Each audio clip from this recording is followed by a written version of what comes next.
আমরা তাদেরকে বলবো, ক্যান্টনমেন্টে যে লোকগুলো আপনারা আশ্রয় দিয়েছিলেন, আমরা তো তাদের এখনো হদিস পাই নাই। এই যে পাশে একটি বিচারালয় কোর্ট দাঁড় করানো হয়েছে, তারা এখানে এসি গাড়িতে করে এসেছে। তো অন্য যারা তারা কি অপরাধ করেছিল? গত 15 বছরে ফরেন পলিসির ক্ষেত্রে বাংলাদেশে শুধু আওয়ামী লীগের ফরেন পলিসি ছিল। আমাদের বিশ্বে একটাই বন্ধু ভারত, আর কোনো বন্ধু ছিল না। এবং এই ভারত বাংলাদেশে একটি দলের সাথে রাজনীতি করেছে, সেটা হলো আওয়ামী লীগের সাথে রাজনীতি করেছে। আবারই যখন সে বিপদে পড়েছে, তারা হেলিকপ্টার থেকে তুলে নিয়ে গিয়েছে। তো হেলিকপ্টারটা দিল কে? কোন জায়গা থেকে গেল? এগুলো তো জলপাই কালারের যারা উর্দি পরে এখানে বাংলাদেশে বড় বড় কথা বলে, তাদের থেকেই তো গিয়েছিল। আমাদের কাছে সেই ভিডিওগুলো এসেছে, জনগণের সামনে দেখেছে।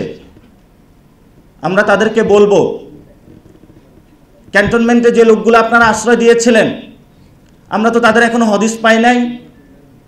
এই যে পাশে একটি বিচারালয় কোর্ট দাঁড় করানো হয়েছে, তারা এখানে এসি গাড়িতে করে এসেছে। তো অন্য যারা তারা কি অপরাধ করেছিল?